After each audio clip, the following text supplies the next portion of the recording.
मैं बलराम सिंह अपने YouTube channel Bhoomi the real study of game में आपका स्वागत करता हूं। जैसा कि आपने थंबनेल देख ही लिया है और थंबनेल के अनुसार आज हम पढ़ने वाले हैं जंतुओं में पोषण। यदि मेरा पढ़ाना आपको अच्छा लगे तो मेरे चैनल को लाइक, शेयर एंड सब्सक्राइब करें और घंटी वाले बटन को दबाना ना भूलें, जिससे कि आने वाली वीडियो की नोटिफिकेशन आपको मिलती रहे। देर न करते हुए चलते हैं प्रश्न की ओर। आज हम पढ़ने वाले हैं जंतुओं में पोषण। जंतुओं में पोषण, जैसा कि हमने थंबनेल लिख दिया है, आज हम पढ़ने वाले हैं क्या? जंतुओं में पोषण। ठीक है बच्चों, तो देखिए जंतुओं में पोषण होता क्या है कि सभी जंतु कैसे होते हैं? विषमपोषी होते हैं। कैसे होते हैं? विषमपोषी होते हैं और ये अपनी दैनिक जीवन की क्रियाकलाप के लिए इनको ऊर्जा की आवश्यकता होती है और इस ऊर्जा को ये भोज्य पदार्थों से ग्रहण कर लेते हैं। भोज्य पदार्थ के रूप में ये किसको ग्रहण करते हैं? कार्बोहाइड्रेट है, प्रोटीन है, वसा है, लवण है, विटामिन है, जल है। इन चीजों को ये क्या करते हैं? ग्रहण करते हैं, खाद्य पदार्थों को। लेकिन जब ये ग्रहण करते हैं तो ये होते हैं जटिल अणु और अघुलनशील पदार्थ होते हैं। इन पदार्थों का हमारे शरीर में पाचन के लिए घुलनशील और सरल अणु के रूप में होना अति आवश्यक है, तभी ये हमारे शरीर को ऊर्जा प्रदान करेंगे। ठीक है बच्चों, तो देखिए ध्यान से कि जंतुओं में पोषण, तो सभी जंतु कैसे होते हैं? विषमपोषी होते हैं। कैसे होते हैं? विषमपोषी होते हैं। कैसे होते हैं? विषमपोषी। और इनको अपनी क्रियाओं के संपादन के लिए इनको किसकी आवश्यकता पड़ती है? ऊर्जा की। और इस ऊर्जा को ये ग्रहण किससे करते हैं? भोज्य पदार्थों से। जो ये भोज्य पदार्थ ग्रहण करते हैं वो कौन कौन से होते हैं? जैसे कि आपके कार्बोहाइड्रेट है,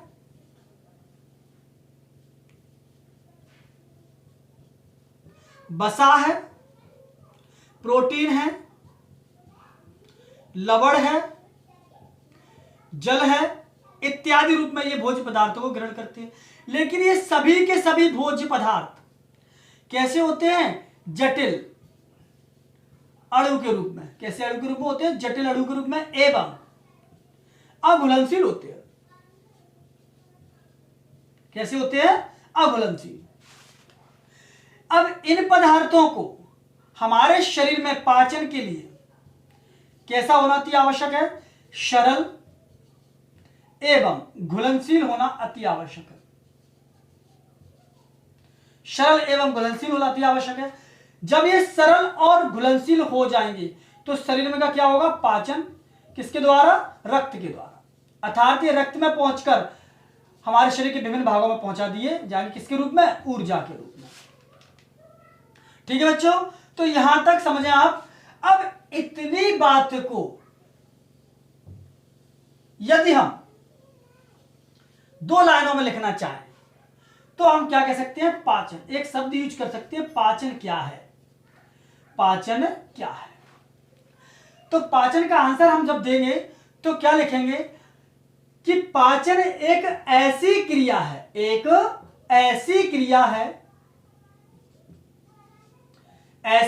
है जिसमें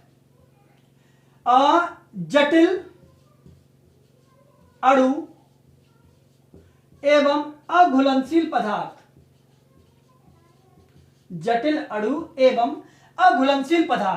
किसके रूप में बदल दिए जाते हैं? सरल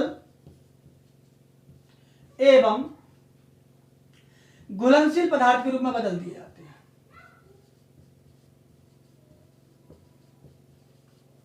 तब इस प्रक्रिया को हम क्या कहते हैं? पाचन कहते हैं। पाचन कहते हैं। तो यहां तक एक बार और देखें कि जंतुओं में पोषण, सभी जंतु कैसे होते हैं? विषमपोषी होते हैं और जंतुओं में क्रियाओं के लिए विभिन्न क्रियाओं के संपादन के लिए ऊर्जा की आवश्यकता होती है और इस ऊर्जा को ये कहां से ग्रहण करते हैं? भोज्य पदार्थ से ग्रहण करते हैं। भोज्य पदार्थ के रूप में किसको ग्रहण करते हैं?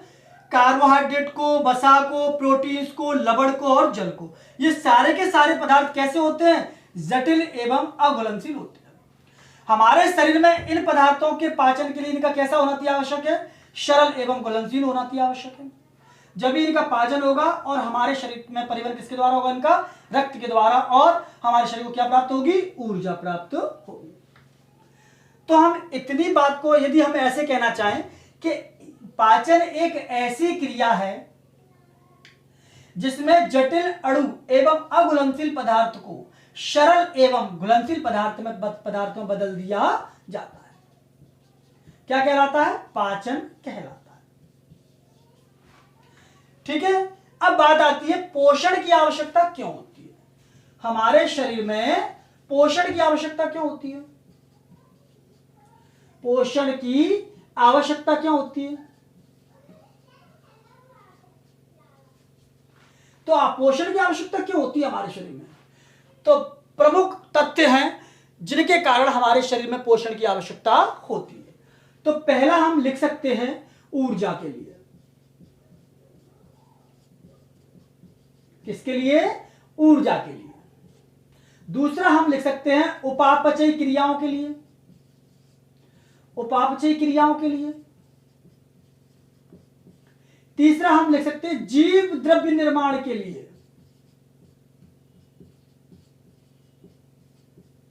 निर्माण के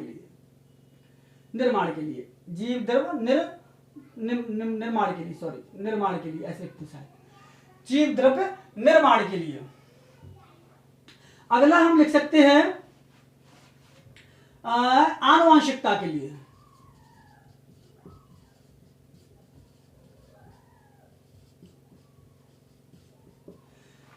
तो यहां तक मैं एक बार और रिपीट करता हूं बच्चों, ध्यान से सुनना, इसके बाद मैं आगे की प्रोसेस बताता हूं।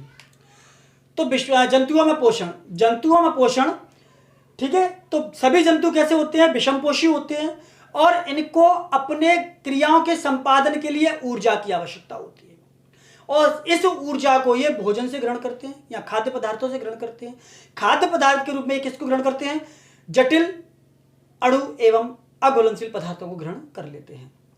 कौन कौन से खाद्य पदार्थ ग्रहण कर लेते हैं ये?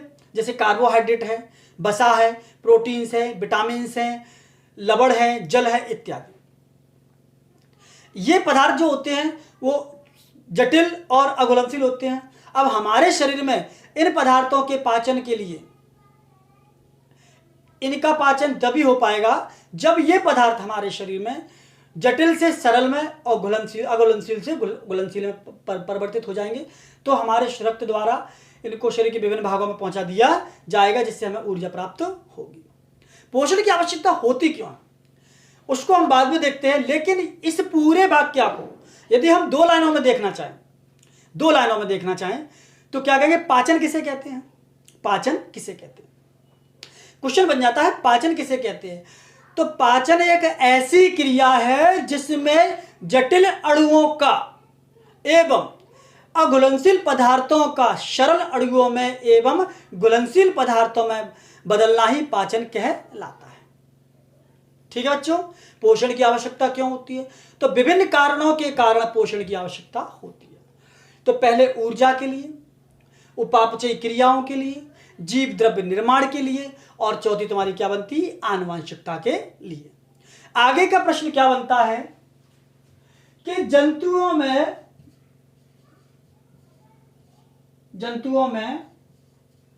पोषण कितने प्रकार का पाया जाता है? जंतुओं में पोषण कितने प्रकार का पाया जाता है? तो इस प्रश्न को पढ़ने से पहले थोड़ा बोर्ड को रफ कर ले।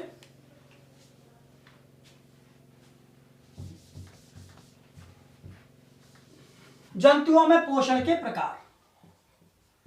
जंतुओं में पोषण के प्रकार।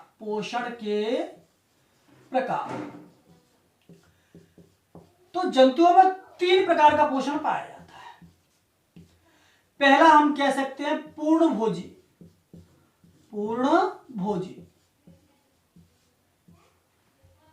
जिसे हम होलोजोइक कहते हैं। होलोजोइक होलोजोइक कहते हैं। दूसरा पोषण बनता है मृतोपजीवी, जिसे हम कह सकते हैं सेप्रोजोइक।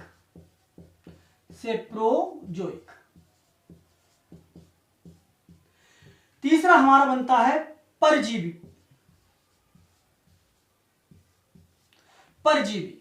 जिसे हम कह सकते हैं पैरासिटिक।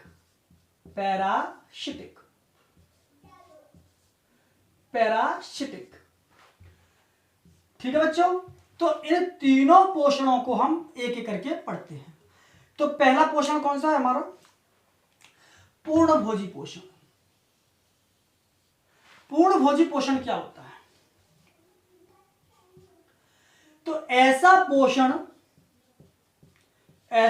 पोषण या जंतुओं में पाया जाने वाला ऐसा पोषण, जिस पोषण में पाचन हो, अवशोषण हो और स्वांगीकरण हो। तीन प्रक्रियाएं हैं, पाचन हो, अवशोषण हो और क्या हो? स्वांगीकरण। तो ऐसा पोषण जिसमें पाचन हो, अवशोषण हो और स्वांगीकरण हो, तब इस प्रकार के पोषण को हम क्या कहते हैं? पूर्णभोजी पोषण कहते हैं। इस प्रकार के पोषण के अंतर्गत तीन प्रकार के जीव आते हैं। कौन कौन से? शाकाहारी, जिसमें आते हैं आपके गाय, भैंस, बकरी। दूसरे जीव आते हैं मांसाहारी,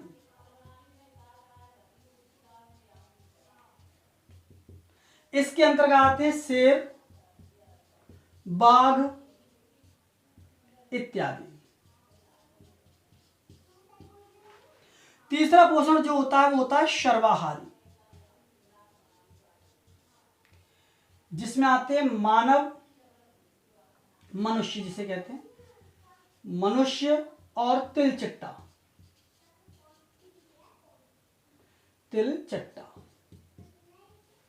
जिसे कहते हैं। तो इस प्रकार के कुपोषण को हम क्या कहते हैं? इस प्रकार के पाए जाने वाले पोषण को हम क्या कहते हैं? पूर्णभोजी पोषण कहते हैं। ठीक है। दूसरा पोषण जो होता है वो बनता है आपका कौन सा वाला? मृतोपजीवी। कौन सा बनता है? मृतोपजीवी। तो इस प्रकार का पोषण है। इस प्रकार के पोषण में जंतु सड़े गले पदार्थों में तरल कार्बनिक पदार्थ से अपना भोजन क्या करते हैं? ग्रहण करते हैं। तब इस प्रकार के पोषण को मृतोपजीवी पोषण कहते हैं। इसमें आते हैं कीड़े मकोड़े।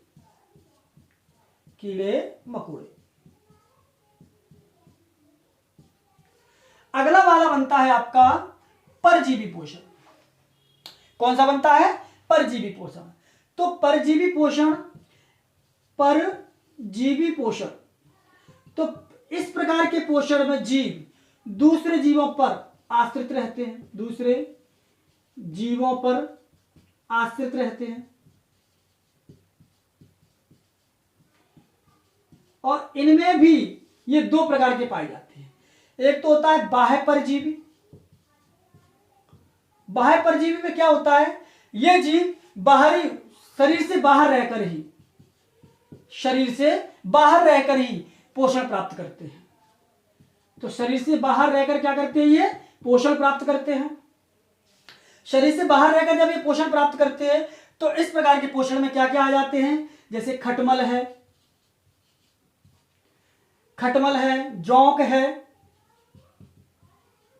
मच्छर इत्यादि। फिर आता है इसी में एक आंतरिक पोषण। तो आंतरिक परजीवी पाए जाते हैं। इस प्रकार के जीवों में ये क्या करते हैं? ये शरीर के अंदर रहते हैं और शरीर के अंदर रहकर ये क्या करते हैं, पोषण प्राप्त करते हैं। इसमें कौन कौन से आ जाते हैं, यहां लिख देता हूं ऊपर बच्चों। इसमें आ जाते हैं तुम्हारे इसमें आते हैं जैसे कि फीताकृमि है, फीताकृमि,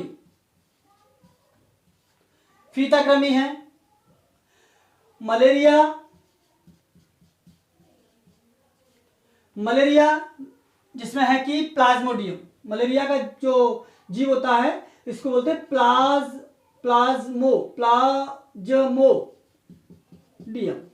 प्लाज्मोडियम, ठीक है।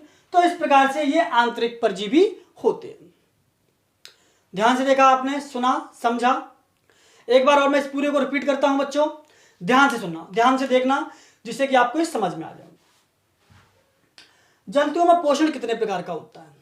जंतुओं में पोषण होता है 3 प्रकार का। पूर्ण भोजी पोषण जिसे होलोजोइक पोषण कहते हैं, मृतोपजीवी पोषण जिसे सेप्रोजोइक पोषण कहते हैं, और परजीवी पोषण जिसे कौन सा कहते हैं, पैरासिटिक, ठीक है।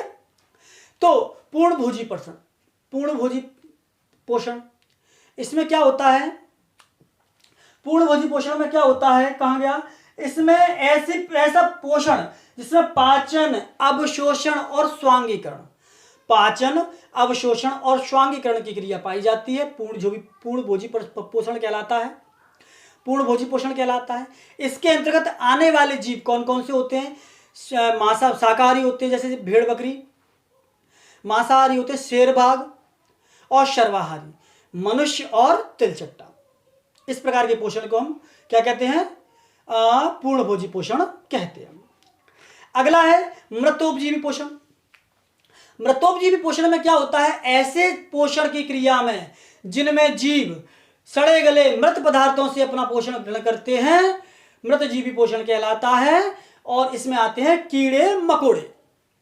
अगला पोषण क्या है, परजीवी पोषण कहलाता है। परजीवी पोषण में क्या होता है बच्चों, परजीवी पोषण में होता है कि ऐसा पोषण जो शरीर से पोषण तो प्राप्त करते हैं लेकिन 2 रूप में करते हैं, एक तो शरीर के बाहर रहकर, एक शरीर के अंदर रहकर।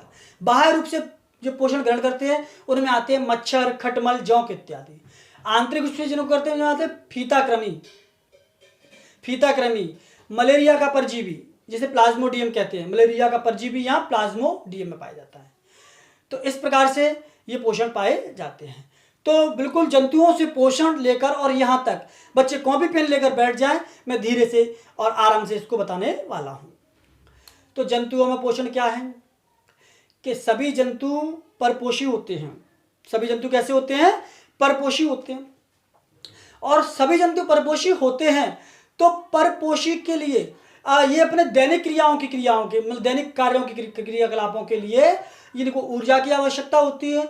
और इस ऊर्जा को ये कहां से प्राप्त करते हैं, भोज्य पदार्थों से प्राप्त करते हैं। भोज्य पदार्थों के रूप में ये कार्बोहाइड्रेट, वसा इत्यादि ऐसे पदार्थ ग्रहण कर लेते हैं। और पर ये पदार्थ जो कैसे होते हैं, वो जटिल अणु और अघुलनशील होते हैं। अब हमारे शरीर में इनके पाचन के लिए इनका सरल एवं घुलनशील होना अति आवश्यक है, तभी इनका रक्त के द्वारा अवशोषण होगा और हमारे शरीर में ऊर्जा का प्राप्ति होगी।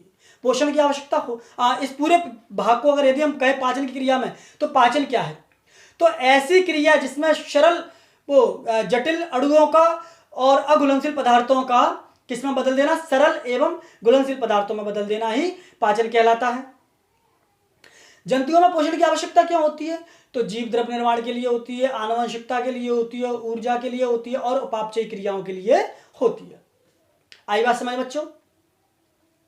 बात आती है, यहां तक हो गया। अब बात आती है कि जंतुओं में पोषण कितने प्रकार का होता है। जंतुओं में पोषण कितने प्रकार का होता है, तो जंतुओं में पोषण अभी फिलहाल हमने पढ़ा है, फिर भी एक बार देख लें कि जंतुओं में पोषण होता है 3 प्रकार का, पूर्ण भोजी पोषण, मृतोपजीवी पोषण और परजीवी पोषण। पूर्ण भोजी पोषण ऐसा पोषण जिसमें पोषण, अवशोषण, स्वांगीकरण और पाचन, अवशोषण और स्वांगीकरण की क्रिया पाई जाती है। ये 3 प्रकार के जीव पाए जाते हैं इसमें, जैसे शाकाहारी है भेड़ बकरियां, मांसाहारी शेर बाघ, और सर्वाहारी में आ जाते हैं मनुष्य और तिलचटे। मृतोपजीवी ऐसे जीव जो सड़े गले मृत पदार्थों से अपना पोषण प्राप्त करते हैं, कीड़े मकोड़े इत्यादि पाए जाते होते हैं इसमें। और परजीवी में आ जाते हैं पैरासिटिक जिसे कहते हैं, फीताकृमि पाए जाते हैं इसमें, और मलेरिया का परजीवी पाया जाता है। मृत जीवों से अपना ये भोजन ग्रहण करते हैं। सॉरी फीता पैरासिटिक में आ जाते हैं। हाँ, पैरासिटिक में आ जाते हैं। एक तो शरीर के बाहर रहकर करते हैं और एक शरीर के अंदर रहकर करते हैं पोषण। ठीक है, शरीर के बाहर पाए जाते हैं मच्छर, जोंक और खटमल। शरीर के अंदर फीताकृमि होते हैं, जैसे कि मलेरिया का परजीवी और प्लाज्मोडियम जैसा। ठीक है, तो आई होप ये आपको समझ में आया होगा। यदि मेरा पढ़ाना अच्छा लगा है आपको तो मेरे चैनल को लाइक, शेयर एंड सब्सक्राइब करें। ठीक है बच्चों।